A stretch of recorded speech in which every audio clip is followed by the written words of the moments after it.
200 প্রাণ দেওয়ার পরে কেন সরকারের পক্ষ থেকে সংলাপের আহ্বান করা হবে?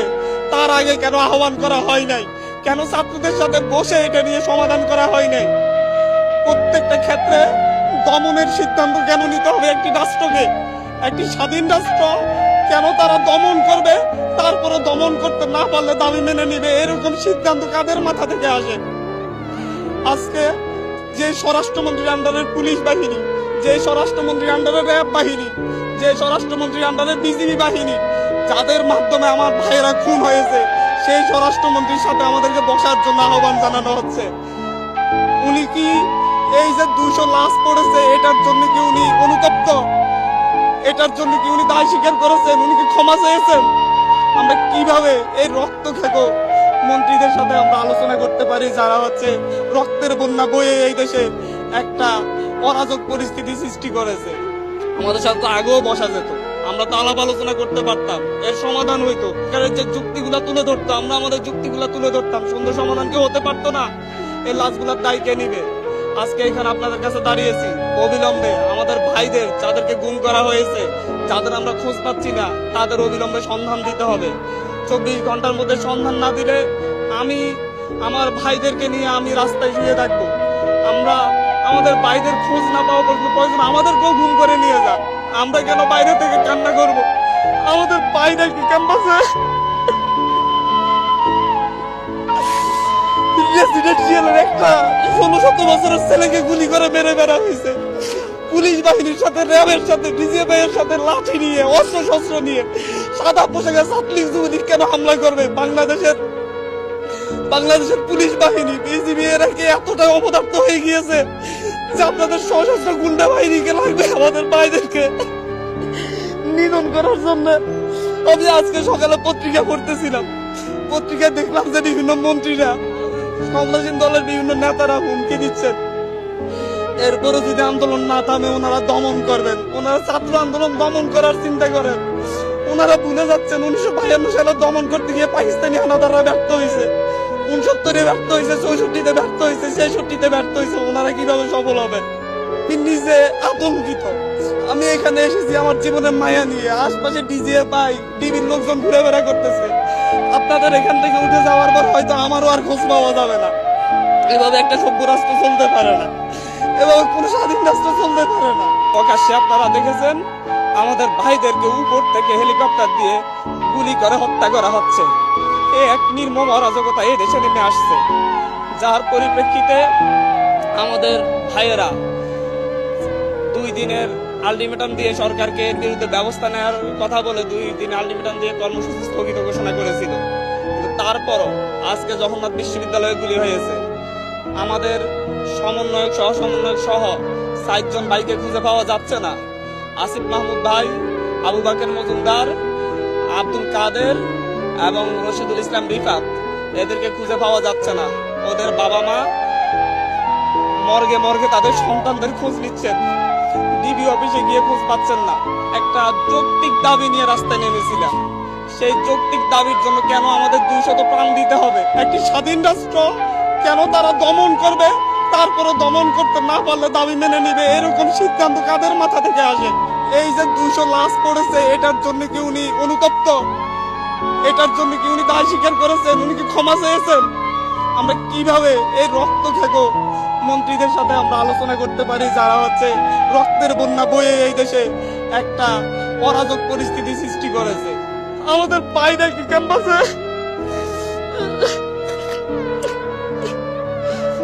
তাদের বাবা মা কি কান্না করতেছে না বাসায় বাসায়? এরকম অরাজক পরিস্থিতি তৈরি করে কেন আমাদের? আমার একটা জুনিয়র ছোট ভাই, ওকে গুম করে দিতে হবে কেন আপনাদেরকে? বাংলাদেশ ছাত্রলীগের সভাপতি সাধারণ সম্পাদক মধুর ক্যান্টিনে সংবাদ সম্মেলন করে হুমকি ধমকি দিচ্ছেন এই আন্দোলনকে দমন করবেন। বাংলাদেশ আওয়ামী লীগের সেক্রেটারি জেনারেল এবং সড়ক ও সেতু মন্ত্রী ওবায়দুল কাদের সাহেব বলেছিলেন যে হচ্ছে এই আন্দোলন দমন করার দায়িত্ব ছাত্রলীগের। আমি কোট করছি না, উনি এভাবেই কথাটি বলেছিলেন, আপনারা মিডিয়ায় প্রচার করেছিলেন। আমরা খুব দুঃখ ভরাক্রান্ত হৃদয় নিয়ে, কান্না ঝরিত অবস্থা নিয়ে আমরা এখানে হাজির হয়েছি। আমরা গত মাসের 2 জুন হাইকোর্টের একটা রায়ের পরিপ্রেক্ষিতে বাংলাদেশের শিক্ষার্থীদের বিরুদ্ধে যে কোটা বৈষম্য চলে আসতেছিল, সেই বৈষম্যের বিরুদ্ধে ছাত্ররা খুবই শান্তিপূর্ণভাবে দীর্ঘ সময় ধরে আন্দোলন করে আসছিলাম। আমরা 30শে জুন পর্যন্ত সরকারকে আলটিমেটাম দিয়েছিলাম যে অতি দ্রুত যেন হাইকোর্টের রায় স্থগিত করে আমাদের দাবিগুলা নিয়ে সরকার বিচার বিভাগের মাধ্যমে হাইকোর্টের রায় স্থগিত করে আমাদের দাবিগুলা নিয়ে আলাপ আলোচনা করে। কিন্তু 30 তারিখ পর্যন্ত সরকারের পক্ষ থেকে কোনো ধরনের আলাপ আলোচনা করা হয়নি। পরবর্তীতে 1 জুলাই থেকে ছাত্রদেরকে সঙ্গে নিয়ে আমরা শান্তিপূর্ণভাবে 15 তারিখ পর্যন্ত আপনারা দেখেছেন সবচাইতে বাংলাদেশের ইতিহাসে সবচাইতে শান্তিপূর্ণ আন্দোলন করে আসছিলাম। এর মাঝে সরকারের পক্ষ থেকে বিভিন্নভাবে আমাদের সাথে যোগাযোগ করা হয়েছিল, আমাদের দাবি দাওয়া মেনে নেওয়ার আশ্বাস দেওয়া হয়েছিল, বলেছিল আমাদের সাথে সংলাপের ব্যবস্থা করবেন। এমনকি প্রধানমন্ত্রী যেদিন রাতে চীন সফর থেকে ফিরে এসেছিলেন, সেই দিন প্রধানমন্ত্রীর একটি প্রতিনিধি দলের সঙ্গে আমি সহ আরও 2 জন সমন্বয়ক মোট 3 জন মিলে বেইলি রোডের একটি রেস্তোরাঁয় বসে আমরা আলাপ করেছিলাম, তাদের কাছে আমাদের দাবি দাওয়া তুলে ধরেছিলাম। ওনারা প্রধানমন্ত্রীর কাছে বিষয়গুলো পৌঁছে দিবেন এবং কোনো মন্ত্রীর মাধ্যমে আমাদের সাথে সংলাপের ব্যবস্থা করবেন বলে সেদিন সন্ধ্যার মধ্যে একটি সংলাপের ব্যবস্থা করবেন বলে আশ্বস্ত করেছিলেন। আমরা দুপুর 11টায় যখন সেখান থেকে ব্যাক করি, ক্যাম্পাসে এসে আমরা জানতে পারি ডিএমপি কমিশনার হুমকি ধমকি দিচ্ছেন, ছাত্রদেরকে আর রাস্তায় দাঁড়াতে দিবেন না। বাংলাদেশ ছাত্রলীগের সভাপতি সাধারণ সম্পাদক মধুর ক্যান্টিনে সংবাদ সম্মেলন করে হুমকি ধমকি দিচ্ছেন এই আন্দোলনকে দমন করবেন। আর বাংলাদেশ আওয়ামী লীগের সেক্রেটারি জেনারেল এবং সড়ক ও সেতু মন্ত্রী ওবায়দুল কাদের সাহেব বলেছিলেন যে এই আন্দোলন দমন করার দায়িত্ব ছাত্রলীগের। আমি কোট করছি না, উনি এভাবে কথাটি বলেছিলেন, আপনারা মিডিয়ায় প্রচার করেছিলেন। তারপর থেকে আপনারা দেখেছেন 15 তারিখ 16 তারিখ থেকে সারা দেশের ছাত্রদের উপর যে অমানবিক নির্যাতন চলে আসছে, দমন করার এক হাতিয়ার নিয়ে আসছিল। ঢাকা বিশ্ববিদ্যালয় ক্যাম্পাস সহ সারা দেশের সকল পাবলিক বিশ্ববিদ্যালয়ে এক দানবের মতো লাঠিয়াল বাহিনী, পেটুয়া বাহিনী নেমে এসেছিল। রাতের আধারে জাহাঙ্গীরনগর বিশ্ববিদ্যালয়ে বহিরাগতদের দিয়ে অভিযান চালিয়েছিল। ডিসির ভাষা ভাঙচুর করে সেখানে ছাত্রদের উপর নির্যাতন চালানো হয়েছিল। অনেক শিক্ষকরাও সেখানে আহত হয়েছিলেন। ঢাকা বিশ্ববিদ্যালয়ে সকালবেলায় দুপুরের দিকে পেটুয়া বাহিনী দিয়ে, টোকাইদের দিয়ে মেয়েদের উপর, নারী শিক্ষার্থীদের উপর, সাধারণ শিক্ষার্থীদের উপর যেভাবে হায়নাদের মতো হামলে পড়েছিল তা সারা জাতি দেখেছে। আর এরপরে কি হলো? এরপরে দেখা গেল এর প্রতিবাদে সারা দেশের মানুষ, সারা দেশের সাধারণ শিক্ষার্থীরা রাস্তায় নেমে এসেছিল। তার উপর চালানো হয়েছে ক্র্যাকডাউন।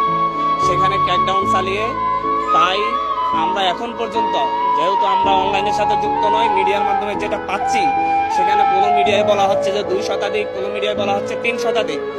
আমরা মনে করি এর চাইতে বেশি সংখ্যক আমাদের ছাত্র ভাইয়েরা খুনের শিকার হয়েছে। তাদেরকে রাস্তায় নির্বিচারে গুলি করে খুন করা হয়েছে। প্রকাশ্যে আপনারা দেখেছেন আমাদের ভাইদেরকে উপর থেকে হেলিকপ্টার দিয়ে গুলি করে হত্যা করা হচ্ছে। এক নির্মম অরাজকতা এই দেশে নেমে আসছে, যার পরিপ্রেক্ষিতে আমাদের ভাইয়েরা 2 দিনের আলটিমেটাম দিয়ে সরকারকে এর বিরুদ্ধে ব্যবস্থা নেওয়ার কথা বলে 2 দিন আলটিমেটাম দিয়ে কর্মসূচি স্থগিত ঘোষণা করেছিল। কিন্তু তারপরও আজকে জগন্নাথ বিশ্ববিদ্যালয়ে গুলি হয়েছে। আমাদের সমন্বয়ক সহ 7 জন ভাইকে খুঁজে পাওয়া যাচ্ছে না। আসিফ মাহমুদ ভাই, আবু বাকের মজুমদার, আব্দুল কাদের এবং রশিদুল ইসলাম রিফাত, এদেরকে খুঁজে পাওয়া যাচ্ছে না। ওদের বাবা মা মর্গে তাদের সন্তানদের খোঁজ নিচ্ছেন, ডিবি অফিসে গিয়ে খোঁজ পাচ্ছেন না। এক থানা থেকে আরেক থানায় তাদেরকে ঘুরপাক খাওয়ানো হচ্ছে। এই কোন স্বাধীন সভ্য রাষ্ট্রে আমরা বসবাস করতেছি? আমরা এই জাতির কাছে প্রশ্ন রাখছি, আমরা প্রধানমন্ত্রীর কাছে প্রশ্ন রাখছি। 71-এ কি 30 লক্ষ শহীদেরা রক্ত দিয়ে আমাদেরকে এরকম একটা রাষ্ট্র উপহার দেওয়ার জন্য রক্ত দিয়েছিলেন?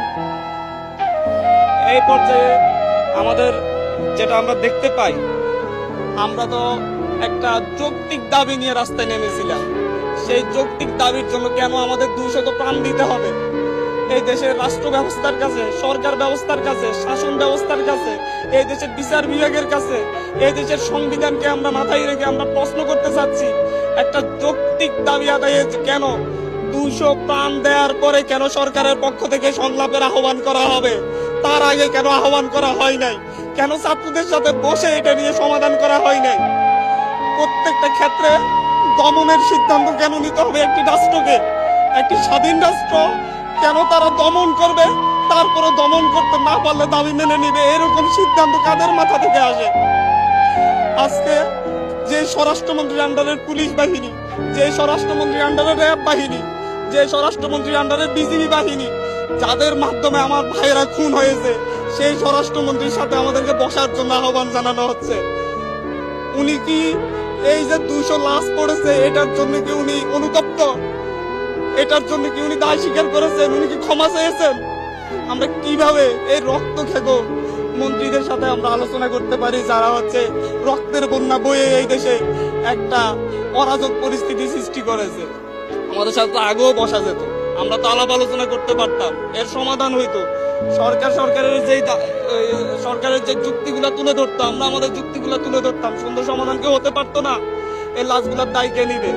আজকে এখানে আপনাদের কাছে দাঁড়িয়েছি অবিলম্বে আমাদের ভাইদের, যাদেরকে গুম করা হয়েছে, যাদের আমরা খোঁজ পাচ্ছি না, তাদের অবিলম্বে সন্ধান দিতে হবে। 24 ঘন্টার মধ্যে সন্ধান না দিলে আমি আমার ভাইদেরকে নিয়ে আমি রাস্তায় শুয়ে থাকবো। আমরা আমাদের ভাইদের খোঁজ না পাওয়া পর্যন্ত প্রয়োজন আমাদেরকেও গুম করে নিয়ে যান। আমরা কেন বাইরে থেকে কান্না করব? আমাদের ভাইরা কি ক্যাম্পাসে, তাদের বাবা মা কি কান্না করতেছে না বাসায় বাসায়? এরকম অরাজক পরিস্থিতি তৈরি করে কেন আমাদের ভাইদেরকে খোঁজ পাওয়া যাবে না? রিফাত রশিদের ভাই, রিফাত রশিদের বাবা পথে পথে কান্না করতেছে, ঘুরতেছে। ধানমন্ডি থানায় গিয়েছে, ধানমন্ডি থানা বলতেছে আমাদের এখানে না। শাহবাগ থানায় গিয়েছে, শাহবাগ থানা বলতেছে আমাদের এখানে না। নিউ মার্কেট থানায় পাঠাচ্ছে, নিউ মার্কেট থানা বলতেছে আমাদের এখানে না। তাহলে কোথায় পাবে রিফাত রশিদকে? আমার একটা জুনিয়র ছোট ভাই, ওকে গুম করে দিতে হবে কেন আপনাদেরকে? রেসিডেন্সিয়ালের একটা 16-17 বছরের ছেলেকে গুলি করে মেরে বেড়া হয়েছে। পুলিশ বাহিনীর সাথে, র্যাবের সাথে, বিজিবি এর সাথে লাঠি নিয়ে, অস্ত্র শস্ত্র নিয়ে, সাদা পোশাকে ছাত্রলীগ যুবলীগ কেন হামলা করবে? বাংলাদেশের পুলিশ বাহিনী, বিজিবি এরা কি এতটা অপদার্থ হয়ে গিয়েছে যে আপনাদের সশস্ত্র গুন্ডা বাহিনীকে লাগবে আমাদের ভাইদেরকে নিধন করার জন্য? আমি আজকে সকালে পত্রিকা পড়তেছিলাম, পত্রিকায় দেখলাম যে বিভিন্ন মন্ত্রীরা, ক্ষমতাসীন দলের বিভিন্ন নেতারা হুমকি দিচ্ছেন এরপরে যদি আন্দোলন না থামে ওনারা দমন করবেন। ওনারা ছাত্র আন্দোলন দমন করার চিন্তা করেন।